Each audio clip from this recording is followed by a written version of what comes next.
بسم الله الرحمن الرحيم وصلى الله على سيدنا محمد وعلى آل بيته الطيبين الطاهرين.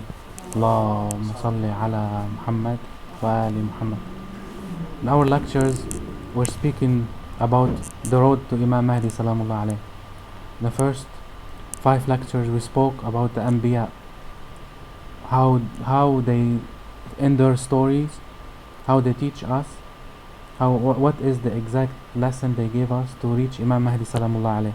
Because every one of those Anbiya are the pictures, the small pictures of Rasulullah sallallahu alayhi wa sallam in general. We spoke very deeply about their moralities. The road to Imam Mahdi basically mainly built on moralities. After 1400 years now, even Imam Hussein salamullah alayhi, we reflect so much about what exactly he did in Karbala, but till this moment we really miss the main point. Why Allah Azza wa Jal did this to Imam Hussein? Couldn't he save him? Couldn't he make Yazid surrender to Imam Hussein, and then all the mu'mineen, the believers, they will be with Imam Hussein, and then we establish the government that Allah Azza wa Jal wants. But in reality, Allah Azza wa Jal is showing us something we always miss. Many times we see many people around us, they pretend to be mu'min, and when you test them, you always find the weakness inside them. That's the main reason why Imam Mahdi till this moment did not appear. Many people, they claim that they cry for Imam Mahdi to come, even us, even ourselves. And when we ask Allah Azza wa Jal to show us what is the point of our weakness, immediately Allah Azza wa Jal, He will show us we are very weak. Even someone who is very truthful with himself, if he asks Allah Azza wa Jal, what is my weak point? Why I am like this? And then suddenly Allah Azza wa Jal, He will put you under a test. This test might be physical, this test might be something with money, something with power, and then we will immediately be lost. Now, even we live the history where all the pictures come together and from the internet, there's a lot of information. We seek like information from World War I, World War II. We see what is exactly the reason why all this happened, and then we don't learn from them, from our perspective. For example, if there's something bad in a community, we keep talking about it. We keep saying, oh, look, all those people are bad. Look, all those women are bad inside the community. The ladies now are very bad. The men are very bad. But I always ask myself, if I'm gonna keep talking like this, for sure I wanna be one of them, because I am part of this community. I am part of this country. I cannot always keep speaking about how women are bad and not including my mom or my sister or everyone around me, because they are built inside this community. So if I'm always gonna look at it from a bad perspective, it's going to be bad, because I am like this too. But if I am good inside me, I wanna try to be good. I always focus on the good things, because every one of us, we are not infallible. We make mistakes, and at the same time, we always ask Allah Azza wa Jalla the forgiveness. Nobody can claim that nobody did anything. I cannot tell you I am infallible. I woke up, suddenly I felt like giving lecture, and then immediately came here. I went a true long process. One day the Iblis, he played with me and so on, and I have to fight it back, and then I have to win over this point. But I always have to expect that he's always going to give games, those games that that will take me to the road of Imam Mahdi salamullah alayh. One of the biggest things now we are facing is terrorism, and one of the most dangerous thing about the terrorism is not just hijacking the religion, is the religious people themselves are losing hope of Allah Azza wa Jal. Lately I've been hearing more and more people saying why Allah Azza wa Jal is allowing this to those people. They're doing whatever they're doing under His name. For example, recently we saw this man in Syria. He sent his 2 daughters. One of them is 6 years old and 7 years old, and the other one is maybe 4 or 5 years old. He sent them, and they blew themselves up as a suicide bombers. And then when he presented what he presented by the name of Allah Azza wa Jal. And people, even us, we're sick and tired from saying this is not religion. But from inside, Iblis is working inside us and saying, why do you think your God is allowing this to happen if it is not your religion? Why He is allowing this to happen? And now you see many people are going through this phase where they lost hope with Allah Azza wa Jal. How Allah Azza wa Jal He's permitting something bad. Why He does not interfere with stopping this massacre? For example, with Ibrahim alayhi salam, we see sometime Allah Azza wa Jal, He is interfering where He is taking the good things toward this good way. But why at that point He's not interfering? Why He allowed those two women to go blow themselves up? So the more we study about religion and the fitna of Iblis, the more we know that we are under a big test. The more we know now, all the tests that all Allah Azza wa Jal spoke about in the Quran, especially this century, is happening. Now this century is happening. For example, in the Quran, if you study 50 years ago, the only fitna maybe was the fitna of women, maybe. Previously the fitna of money, previously the fitna of power. But now this time we have all the fitnas together. Why? Because we have something between our hand. The technology is bringing everything together very hard, that many people are losing sight. Like, for example, I read a report, scientific report, saying, like, if we used to live in 1800, every 10 years will be very slow in technology and so on. Now every 1 year equal to 15 years from the old age, every 1 year. So let's say if you stay away from reading articles, from not knowing what happened for 6 months, it will equal to 8 years of the other centuries away from life. So you won't be surprised that if you look at someone who doesn't read and write, he lives in completely different universe. He has his own ideas that it's already very old, and nobody understands what he's thinking about exactly. Why? Because things are processing fast. Same thing with religion. If we don't keep the right track on religion, ask Imam Mahdi salamullah alayhi to be in this road, we'll lose it. The same way that those people are losing it now. So I'm gonna speak about this matter, why Allah Azza wa Jal is allowing this to happen from both perspectives. From the classical perspective, because it's important even to speak from the classical perspective, from the ayat al-Quran al-Kareem, because I want to put the evidence that I'm not bringing something from my head. Allah Azza wa Jal, He spoke about all those things from the Holy Quran, and He gave us insight why He's allowing this to happen.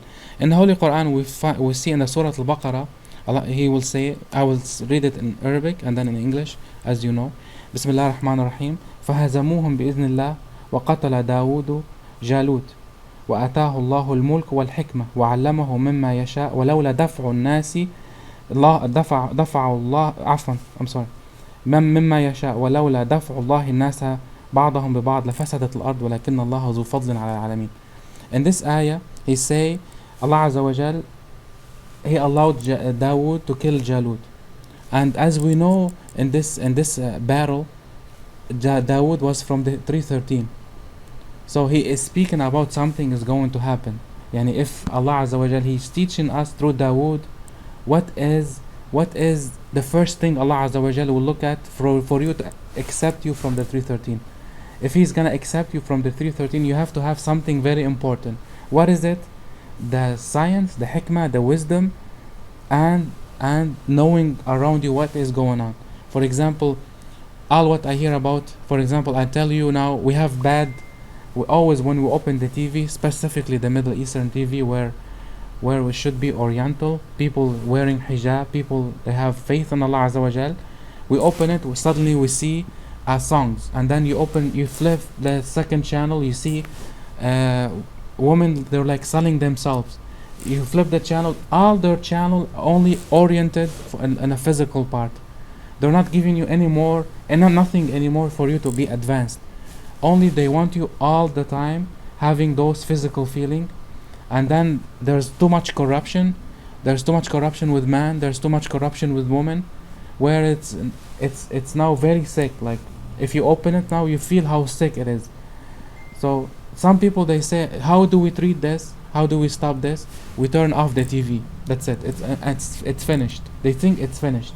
They think now they're protecting themselves. They're protecting their kids. In reality, if we don't raise the voice to say no, stop those shows, stop these teaching our kids those things, those qualities, those bad quality, the devil quality, it's gonna affect them. We cannot protect just our kids and then we sit home and we feel safe if we don't start with ourselves, and then we teach everyone around us to ask those TVs to stop making those commercials or to stop making those shows. We have to make something about it. We cannot just say I turned off the TV and everything gonna be alright. The first quality of the 313, they have to care about others. Allah Azza wa Jal through Rasulullah sallallahu alaihi wasallam, he said, a true Muslim is where he care about everyone around him. If you see someone killed in Iraq, you will feel sorry for them. You will cry for them. Not just because nothing happened to your family, you're fine. Many mu'min now, they say, oh, I turned off the TV. I don't care about what happened outside. My wife, she's mu'min. She's wearing shadur, yani abaya. My kids are going to best school. I'm teaching them Arabic. I'm teaching them Quran, and that's it. This is my life. No. The first quality of the 313, they have to care about others, like Dawood did. Because if you study about what happened between Jalut and Talut, only 313 from a big army, when they passed the river, I want you to read about it. I don't want to reflect too much about it. There were maybe 70,000. Some narration said there were 40,000. There's different number, but only 313 from those people. The Prophet told them, do not drink from this river except a little bit. If you drink more, you will go down. You cannot move anymore. The river of life is the shahawat. Now we live with that. So Dawood, what he did with 313, they did drink just a little bit, and then they continue the fight. And then over there, Dawood killed Dawood. They killed him with what? They killed him with wisdom. They killed him with science. Because how are you gonna face the devil if you don't have those ones? Do you think the devil is dumb?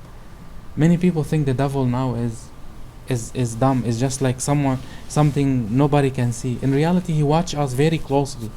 He study us. He has specific college. I told you before, like a big university. He has a research. He done many researches on our body.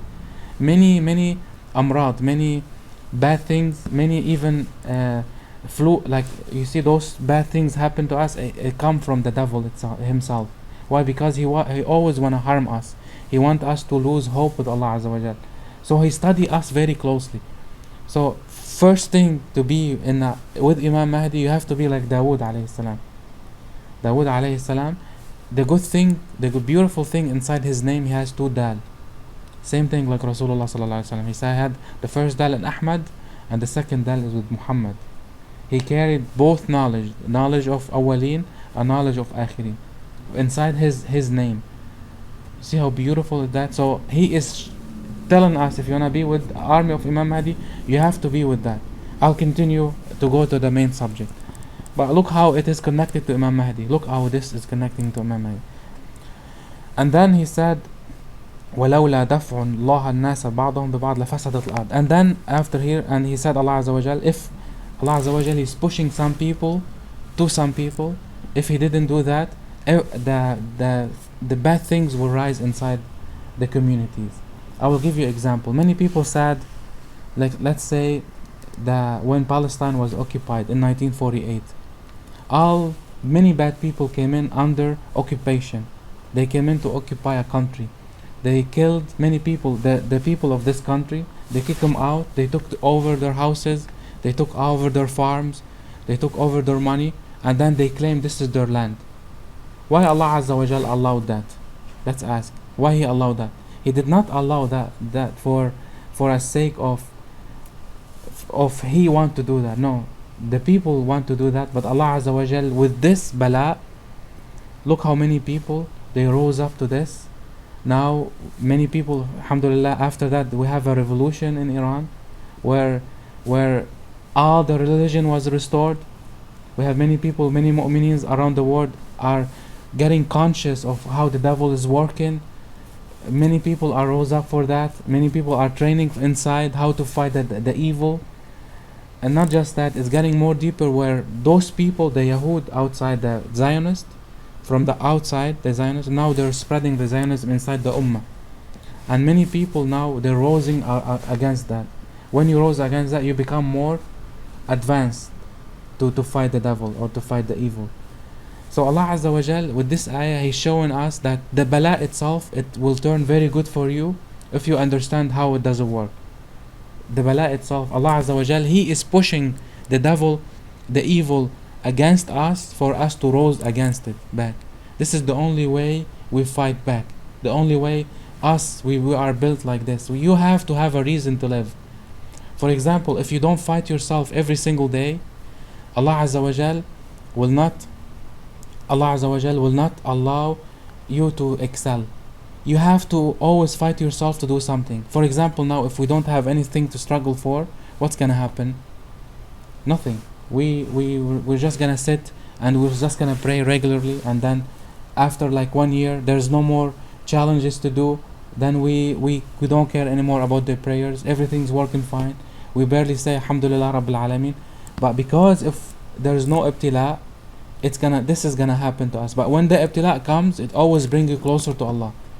If you learn how to always be with Allah Azza wa Jal, and you always thank Him, and you always say Astaghfirullah and Alhamdulillah and all those things, and you always want to know Him more, believe me, He will take the ibtila away from you. He will take it away because He knows now you are always with Him. But with ibtila for a moment, even though if He want to raise you higher, He will do that ibtila for you, even if you thank Him or so on. But we always have to ask for forgiveness and the rahmah of Allah Azza wa Jal. If we do that, it's gonna can bring us near. And then we have in Surah Al-Hajj something with the same concept. You say Bismillah ar-Rahman ar-Rahim, الَّذِينَ أُخْرِجُوا مِنْ دِيَارِهِمْ بِغَيْرِ حَقٍّ, the people who were kicked out from their land. Now we can take this meaning from their physical land and or from the inside land, the ma'nawiyya. The Iblis, sometimes the devil play with us to kick us from our identity. We don't know who we are anymore. إلا أن يقولوا ربنا الله ولولا دفع الناس بعضهم ببعض لهدمت صوامع وبيع وصلوات ومساجد. If Allah Azza wa Jal, He did not push people on people the same concept, many masajid will be destroyed. A place for dhikr will be done. Nobody will go anymore. Why? Because the ibtila always will bring us harder together and together.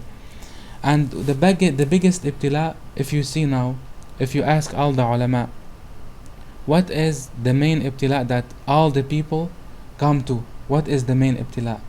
The main ibtila is Karbala. If you see, all year all the masajid are empty except during time of Karbala or Ashura, those 10 days. You see all the people, they filling the masajid. Why? Because it is amazing how Allah Azza wa Jal, what He done with this ibtila to bring us all together. But with thinking more about this ibtila, we see why Allah Azza wa Jal, He allowed Imam Hussein to be martyred. Many of you, we will say 70 people they were martyred at that time. And why only 70 people they were martyred? And then we always have to keep commemorating those the martyrdom. Now if our new generation, they will ask us, why only those 70 for 1,400 years? Why you keep commemorating their event? Why you keep crying for them? Imam Hussein, he went to heaven, and all those martyrs, they went to heaven. So why you want to keep crying for them? We cry for them because it is Imam Hussein, Allah Azza wa Jal, He presented Imam Hussein for us. Yani in Arabic I will say Imam Hussein huwa taqdimatullah lana. He gave us Imam Hussein, where we gave Allah Azza wa Jal our life to reach this ibtila. If you understand it this way, let me tell you something. Always the Christians, they focus on something, that your Savior is Jesus alayhi salam. He died for your sin. Why? Because Allah, God, He wants Him to die for your sin. In reality, this idea mainly was captured from us mainly. Why? Because we don't claim that Imam Hussein died for your sins. No, we claim that Allah Azza wa Jal, He allowed this to happen for His awliya, because one day some people, they're gonna say, why those people are taking your religion, taking your name, and then killing people with it. Can you tie them together? Can you tie those two? I mean, if you look at the beginning, I mean, when you present this idea, many people they feel like those two subjects are very far away. But if you see that Allah Azza wa Jal, He allowed one of the biggest awliya, one of the closest awliya to be killed under His name, for us to feel very, yani to feel that if this has happened to us, then Allah Azza wa Jal, He already presented it. He already showed us before that killing Imam Hussein, one of the closest people to Allah Azza wa Jal, for the sake of religion, by the people who hijacked the religion, is not something fine with Allah, but you allowed it to happen. Like during Imam Hussein's time, there's 40,000 people followed him. When he left Medina, 40,000 people left. They left with him, and then Imam Hussein, he rose and he spoke. He made like a speech. He said, any one of you is not ready for this fight, not ready for what we're going to happen, you can go back. You can go back later. You go back to your parents, to your kids, and then later you can follow us. And those people, when they left, they start crying. They know they're not coming back anymore. They know that Imam Hussein is going to be a martyr, because many times Rasulullah sallallahu alaihi wasallam spoke about that. He spoke about how people they're gonna leave him go away. They speak how people are now worshipping their interest. So they left him the first time, the second time, the third time. From 40,000, now 10,000, 5,000. So he sleep in this area, and then he woke up in the morning, he'll find like maybe 2,000 they run away. They run away that nobody saw them. So that's why we understand when he sat down with his 70 companion, he said, now this is the night, you can go away, nobody will tell you anything. Why? Because it happened with Imam Hussein many times, but those people stole with him. They don't want to leave him anymore. So if Allah Azza wa Jal, He's given His awliya for you, for us, for us to wake up, not to make those people hijack the religion, hijack what exactly they're using the religion for, what exactly the destruction of religion coming from or for. We understand over here at that point why Allah Azza wa Jal is He is giving us. Let's look about something from the outside perspective. What kind of perspective? Let's say, for example, this lady, she's 60, or this woman, or this kid, she's 6 years old, and her sister, she's 7 years old, or maybe 8 years old, and their father, he put bombs around them, and then he throw them in those places where they kill themselves, where they commit suicide. Like many people, they said, what kind of God allowing this? Let's look at the perspective of Allah Azza wa Jal. Let's go back. Let's look at the whole picture. The good thing about Islam is looking all the picture from the way of Allah Azza wa Jal, not just around only this point. If you look at the outside picture, first, if their father decide to do that, those two people, even they committed suicide by bombing themselves, those two kids, Allah Azza wa Jal will not put them to hell. For sure, 100% they will go to heaven, because they have no power of what happened, because they're not conscious of what was happening. Second thing, they did not go away. Like for example, when we die, the problem with us, we're stuck to life. We love life so much that we don't see anything beyond that. We don't see that after life there is another life. Actually, life, when we die, it is the beginning of the real life. So when those two kids they die, they're not gonna feel they're dead anyway, because Allah Azza wa Jal immediately will take their soul before this has happened. And those two people, they didn't kill anyone anyway. Subhanallah, something happened. If you see what kind of story happened, I'm not focusing on this story, but I want to show you where Allah Azza wa Jal is interfering. When they went inside this police station, one of those two kids, they wanted to go to the restroom. Look how innocent they are. They went both to the restroom, and then it came up. The explosion came up. So they didn't kill anybody. Maybe they said one, or maybe they didn't kill anybody. So Allah Azza wa Jal, even He protected all the people around them. Plus, not just that, He interfered where those two ladies, they will go to heaven 100%, because they didn't die. They died only on earth, but Allah Azza wa Jal, He took them to heaven. So anyway we're going to die over here. It's gonna end one day. Yani even for us, it's going to end one day. Some people, they will think this logic is ridiculous. Whatever I'm talking about is saying why they're not gonna live their life. You see, this life is temporary. It is full of disaster. It is full of moral exam. Allah Azza wa Jal is always going to test us and so on. And their test, Allah Azza wa Jal is testing different people with those two people, with those two ladies, with those two kids. And who is testing? He's testing all the people who want all the kids to be blowing up themselves. And subhanallah, for almost 1,500 years, all the history was faked. The Islamic history was faked. Let me tell you something. The Christians, all of them, with all their sectors, they commit those kind of acts. With all of them. Yani if you study all the history, you will see them committing this. All of them. Nobody is innocent. Nobody. If you see the Jewish, all their sectors are committing, they used to commit those things. If you see all the Buddhists, they're committing same thing. Even Buddhists now in Burma, with Muslims over there, they're killing Muslim left and right. If you see the pictures now, nobody talk about it because the Burman people, they don't have oil. Nobody care about them. If they had oil, they had gold, you see, even our country, United States, they will talk about the democracy there. But since they don't have anything, nobody will speak about them. If you see different sectors, you'll see all of them committing same thing. But subhanallah, the only sector, even Muslims. مثلا today, couple days ago, I follow Muslim, and he's a brother from different madhab. He said from the Sunni madhab. Let me be give you the main specification. He said, dear Muhammad, please don't talk about the Sahaba.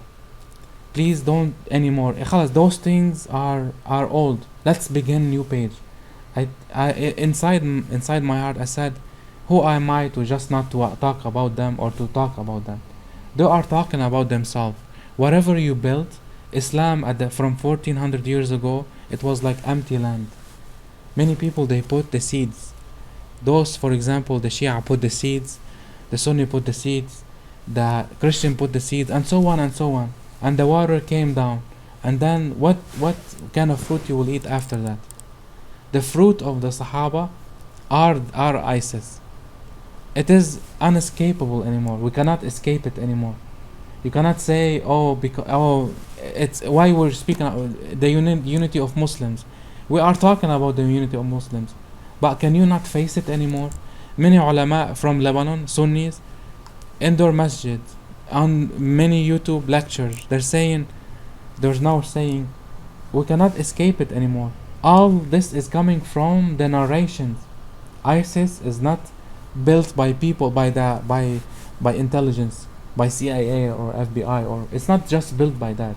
It's built by a system where you can bring a woman from Ireland where she was having fun, like in a meaning of Western fun.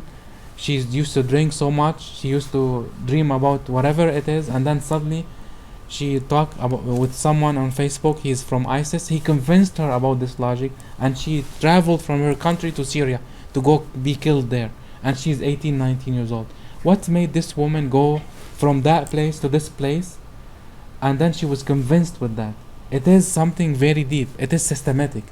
Not just the devil. It is something inside the Sahaba story. You cannot escape it anymore. Now we say always, it is bad to speak about that, but it's like we cannot escape it. When it's come to that, when some people saying, why you Muslim do that? I say, I don't follow this sector anymore. We are very proud of something. After Allah Azza wa Jal, He gave us all the tests for all the sectors. We are very proud that we are the only sector with this religion, with Islam, that we did not commit any massacre through the timeline. We did not commit any massacre. Even we had a country that was not just a country, a khilafah that called Ad-Dawla al-Fatimiyya. Dawla Fatimis, in Egypt, they ruled in Egypt. They were the only people that they have a library where they were teaching all the sectors of Muslims. They were teaching the sector of Muslims. They were teaching the Christianity. They had peace with all the religions. Even though we Shia ourselves, we say Fatimiyas did not represent 100% Shia. They were only for their interest. They were using the name of Ahlul Bayt for their interest, even though they're still the best rulers ever came to Islam after Ahlul Bayt Salamullah alayhi. So from this perspective, we are very proud that none of the Shia ever killed them. He made a massacre under the name of Islam. We are very proud that all this happening to show the reality of what is the following of Ahlul Bayt mean. We cannot escape anymore saying this didn't happen. Why? Because Allah Azza wa Jal, from the ruler of the Shia, the son of Imam Amirul Mu'minin Salamullah alayhi, Imam Hussein Salamullah alayhi, he showed us that Allah Azza wa Jal, he sacrificed him for us. Yani Imam Hussein with his 70 companion, they were martyred because none of the Shia will be like ISIS today. Because we have this concept of forbidding evil. We don't want it. We are the only people who are fighting for the freedom now in Lebanon. We are the only people who are fighting for the freedom in Syria. We are the only people under pressure 1400 years. If you study the history, we were not happy. We were not happy at all. People, they used to follow us and they were used to kill us all the time. But did we rebel back? Now look how the forces we have. Did we rebel? Did we kill them? No. We are the only people who is protecting the Sunni now in Syria. We are the only people who are protecting the Sunni now in Palestine. Yani even the Palestinians now, they are depending on the Shia. If there is no Shia, believe me, there is no Palestine from long time ago. And this is very clear. It's unescapable. So what they're doing now to destroy us, they're telling the Shia, they're making us many sectors, don't follow the Maraja. Maraja are bad. This is what now they're spreading those rumors. Don't follow this person. All your ulama are bad. For example, now we have many status on Facebook. They're talking about bad ulama. You see, like one ring from the alim is equal to I don't know how many millions of dollars that will build many houses and so on. Like why they're giving gold shrines for the Imam Ali shrine? Actually, those gold, they've been there for maybe I don't know how many hundred of years, and people, when they take them out, they melt them, they renew them, and then they pull them back. So those, for example, 5-6 kilos of gold, they're not gonna solve any problem. 5-6 kilos are equal to $100,000. If you wanna solve there are 5 million orphan in Iraq, it's not gonna be solved from those gold. They're gonna be solved from destroying the build of the devil, which is ISIS. The build of what those Sahaba throw as as seeds. This is their seeds. So if you wanna give the food for those people, destroy this first, and then all the things will come into the good thing. So Allah Azza wa Jal, He will look at us He's looking at us from this perspective. He's looking at us from how much we are connecting with Him. We should always be connected. Believe me, all these things are tests, and many people, even ulama, are failing with these tests. For example, I read one time that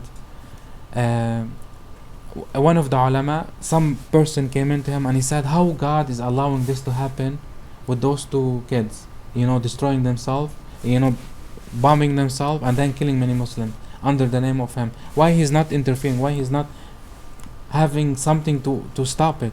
To send something to stop it? And then what he did, the alim, he said in his article, he said, I couldn't do anything except look at the floor and not speaking. Why? Because he doesn't know what to say. Why? Because he's convinced inside him that this is true. Allah Azza wa Jal is not interfering anymore. Well, let me tell you something. You did not understand the sacrifice of Imam Hussein. You did not understand why he was sacrificed. Why Allah Azza wa Jal in the Holy Quran, when He ordered Ibrahim alayhi salam to give him his son I told you before, Ibrahim Abu al-Anbiya, the father of Anbiya, Abu Ibrahim. And I showed you why Ibrahim was named Ibrahim. Because inside his name we have a father, Ab. Inside his name we have a mother. Inside his name, if you break up his letter, Ab and will come in. Inside his name, Bara'a will come in. Inside his name, like many words that is connected to religion. So when Allah Azza wa Jal, He is ordering him to sacrifice his son, what does it mean, sacrificing his son? Then Ibrahim is Abu al-Bashar, Abu al-Anbiya, and his son is Ibn al-Insan. What does it mean, Ibn al-Insan? The son of the human being, right? So Allah Azza wa Jal, He said in the Holy Quran what? He said, وَفَدَيْنَاهُ بِكَبْشٍ عَظِيمٍ. When the kabsh came in, وَفَدَيْنَاهُ بِكَبْشٍ عَظِيمٍ. بِذَبْحٍ عَظِيمٍ, I'm sorry. وَفَدَيْنَاهُ بِذَبْحٍ عَظِيمٍ. And then it came in as a kabsh. Kabsh mean like a, yeah. So the kabsh over here in the ma'na al-batin is Imam Hussein salamullah alayhi. So who turned to be Ibn al-Insan over here? The son of Insan. And Imam al-Hussein salamullah alayhi. Why? Because what does it mean, Ibn al-Insan? Mean as someone who is sacrificed for you. So when Allah Azza wa Jal sacrificed him for you, not for you to do anything and then He will forgive your sin. No, not from this perspective, but from the perspective of you cannot do the sins that those people are doing anymore. When you connect with Sayyidah Zainab salamullah alayhi, for sure you want to be convinced that the hijab is wajib. We are the only ta'ifa now, the only sect now that we are embracing hijab, like not like all the sects. For example, the Sunni sects now, even in Egypt, they have ulama from Al-Azhar, they're saying hijab is not wajib anymore. Look how bad is that coming. Many people we know from Egypt now, they're taking off their hijab. Why? Because their ulama are saying it's not important. But us, if you come to the Shia, you tell them hijab wajib, immediately, can you tell them the verse saying so and so and so and so? No, you tell them, is Sayyidah Zainab was wearing hijab or not? You say, yeah, she was wearing hijab. You say, okay, it is, you should, all the women's wearing hijab. Because Allah Azza wa Jal, He wants us to be like the Zainabiyat.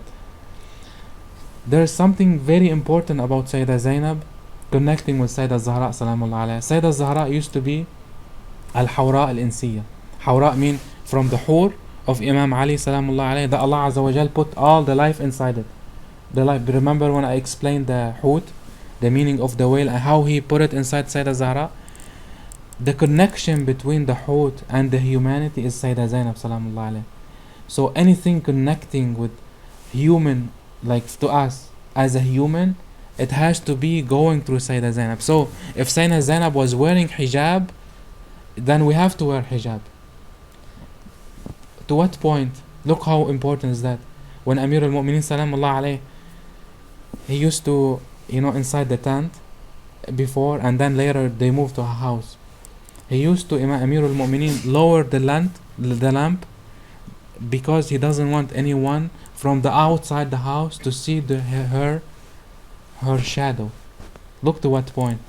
What Amir al-Mu'mineen exactly telling us, Zainab salamullah alayhi, where she connect the hayat to humanity. Sayyidah Zainab is taking this perspective. He does not want anyone to see her shadow. I told you before, shadow in the Holy Quran mean the highest form of science. The highest, inshallah, the lecture about this is coming. I'm preparing it, believe me, preparing for the science of shadow is one of the biggest science I ever presented before. I thought before it's gonna be just one lecture and then we're gonna skip it. No, actually studying the shadow, what is it exactly? It is one of the biggest science ever where someone can present. Why? Because if you're going to talk a shadow, you're going to talk about a body that is presented by the sun, where the sun is giving it their knowledge, the fight is hitting the body, and then the shadow is coming up. So the shadow is reflecting what type of body is you're looking for. If the sun is hitting a glass, what kind of shadow are we going to have? If the sun is going to hit, for example, Moussa alayhi salam, I'm just giving you a fast example. When he went with those two, the daughter of the Prophet, when he went there and he helping them to drink the water for their sheep, what did he said in the Holy Quran? Then he went to the shadow. What does it mean he went to the shadow? Yani the sun was strong and then he went to the shadow? No. Over here Allah Azza wa Jal, he's speaking about a deep secret where Musa alayhi salam is connecting with something very deep with Ahlul Bayt salamullah. Later inshallah we'll speak about that.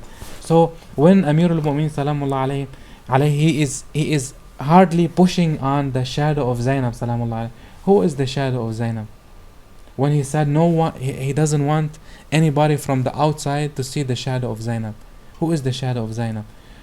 When Sayyidah Zainab with Al-Hussein salamullah alayhi, Al-Hussein when Amir al-Mu'minin died, and then Al-Hasan alayhi salam died, Imam Hussein became the sun, whereas Sayyidah Zainab standing there, and then the sun standing there. So the shadow of Sayyidah Zainab, who will be?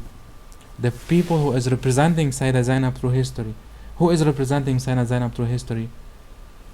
Our woman. You are the shadow of Sayyidah Zainab.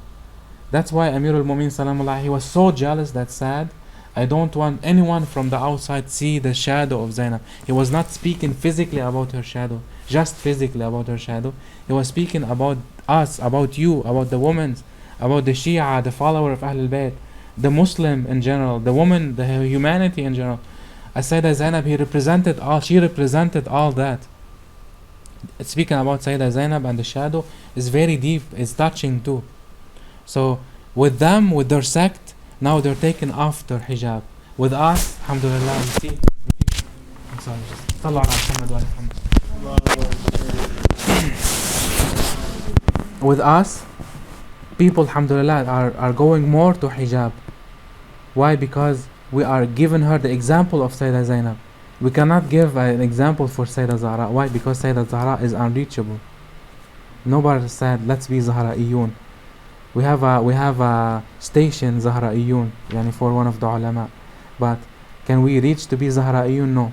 We have to be Zainabiyun, Zainabiyat. Zainabiyat is the shadow of Sayyidah Zainab through the nur of Imam Hussein salamullah alayhi. Look how is this connecting together. This is how important for our women always to stick to hijab. This is how important to our man to stick to Imam Hussein salamullah alayhi, because he is the only savior, he is the only Ibn al-Insan. And then since Imam Mahdi always cry for Imam Hussein, he always cry for him. What does it mean crying for Imam Hussein? I told you before, when ulama keep mentioning he is crying blood. Blood has two meanings. He is crying blood. Literally, when he go there, he cry blood. Literally, he is doing that. But the best form of dama'. What does it mean dama' before? Dama' is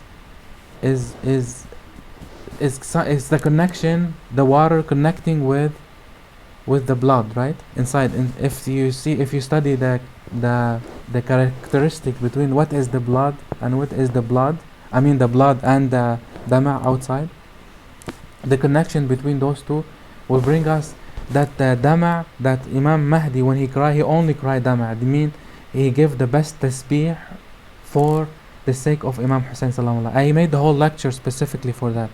So this is mean even Imam Mahdi, if he cry regularly, he will cry as a blood. Yani because he is so sincere about what he is crying about.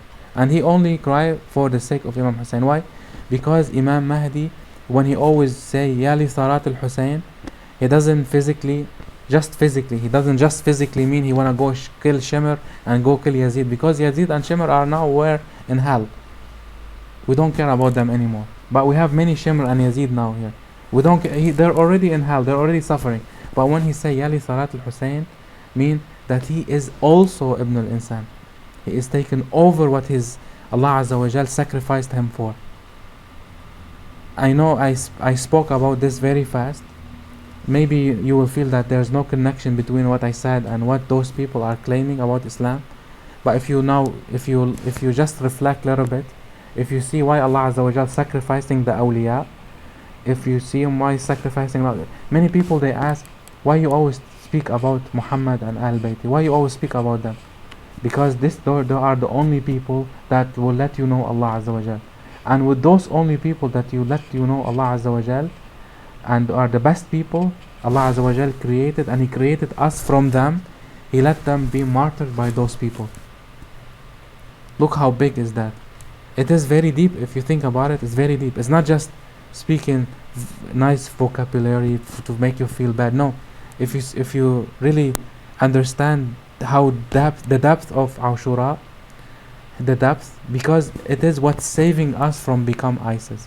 Really, if you see, the only thing that blocking us from becoming like ISIS is Ashura itself, is Karbala itself, is Imam Hussein itself. It's what's saving our women now from the ulama. They're saying hijab is not good, is Sayyidah Zainab itself. It's becoming something essential for us to exist. While the other sects, they don't have Imam Hussein. Even Imam Hussein, he died for their sake. But because they don't want to be convinced that he died for their sake, they're becoming like that. So connecting with Imam Hussein, connecting with Imam Mahdi Salamullah, connecting with Sayyidah Zainab, connecting with all those perspectives will bring us closer to Imam Mahdi Salamullah. So with this form that every time we see terrorism, we see there are the seeds of those Sahaba. Every time we see those good people, our good women, our alhamdulillah, look how the faith is going around with Shia. They're praying so much for Imam Mahdi. We see the seeds that Imam Hussein throw, and then all these flowers that they came in from his blood, from his own blood. And then I have one more question that it's connecting to this subject. Many, for example, we have something in Islam that called al-qisas. For example, if someone steals, his hand has to be cut. For example, if a woman commit adultery, she has to be stoned. If someone asks, do you guys have a Shia those ahkam? Do they exist in Shia? Yes, they do exist. But in what form? Let me tell you this story, and then you'll understand what form. I spoke about it before, but I'll repeat it just for some people to understand how Allah Azza wa Jal, the justice of Allah Azza wa Jal work. During Imam Ali's time, there's a woman. She committed adultery, and then she was pregnant from that. She came into Imam Ali. She said, "Oh Imam Ali, I committed adultery. Can you stone me? Can you kill me because I want to go clean to Allah?" He looked at her. He said, "Are you pregnant?" She said, "Yes." He told her, "Go deliver your baby and then come back." And then she went there. She went like a year and a half, and then she came back. She said, "Oh Imam Ali, I already delivered my son. Can you now stone me? I want to be clean." And then he looked at her. He said, "Does your kid has anybody that can feed him?" She said, "No." He said, "Go feed your kid like 3-4 years, just make him he's not depending too much on you, and then come back." She went actually 4 years. She fed her kid. She gave him whatever he wanted, and when he was almost 5 years, she came back. And then she said, "Oh Imam Ali, now he's 5 years old. Can you stone me now?" And look, Imam Ali looked at her. He said, "Does your kid have anybody in life that can take care of him after you die?" She said, "No, I mean, I'm his mother, and his father, he is the son of zina, like nobody can take care of him." He said, "Go stay with him like till he's baligh, the sin al-bulugh, 12 years old, and then come back." She went. He's 12 years old, and then she came back. At that moment, Umar was Khalifat al-Muslimin at that point, at that time. And then when he heard her story from the Sahaba, that she came many times, and Imam Ali, he keep rejecting her, saying, "Go take care of your son, come a few times." And now after 12 years, Umar said, "Oh Ali, why you keep doing this with the Shara of Allah Azza wa Jal? Why you're doing this to this woman? This woman should be stoned immediately. Immediately after she said about she did the adultery, you should kill her immediately. Why you're doing this? Are you playing with Shara Allah?" So Imam Ali here became angry. He said, "What do you mean became Shara of Allah?" He said, "Now go to put the woman, just we want to stone her." Look, he's teaching us a lesson. He's giving us the ahkam of stoning. What does it mean? When everyone was standing around this woman, and everyone like Umar and all those Sahaba, they start grabbing stone, they want to kill her. Imam Ali said, one of the first ahkam of stoning, look, is you cannot, someone, he's going to stone her, he didn't made any sin in his life. Nothing, no sins. So he said, "What do you mean, Amir al-Mu'minin?" يعني what do you mean Ali? What do you mean nobody can stone her because we made sins? He said, if you wanna do the ahkam of stoning, nobody can do it if he made ever a sin in his life. He has to be what? Infallible. So all the Sahaba throw the stones on the floor. Nobody was able to do it. Why? Because first ahkam of stoning, look how hard it is to do it. Look how hard it is. Why? Because Allah Azza wa Jal, if he's gonna bring someone stealing and he order him to cut his hand, he has to be under Islamic government where everything has to be 100% just. Nobody can cut your hand. Nobody, because your ahkam has to be 100% just. You have to have a welfare system. You have to have a system where you work. You have a system that teach you, and then allowed you to go work. Now in a Islamic place, there's nothing like that. Everyone is poor. Everyone. So if they steal, do we cut their hand? No. No, we don't cut their hand because it is the fault of the system, not the fault of Islam itself. So even committing adultery it's bad now to stone a woman. That's why even in Iran, and you see some pictures about stoning a woman, it is a fake.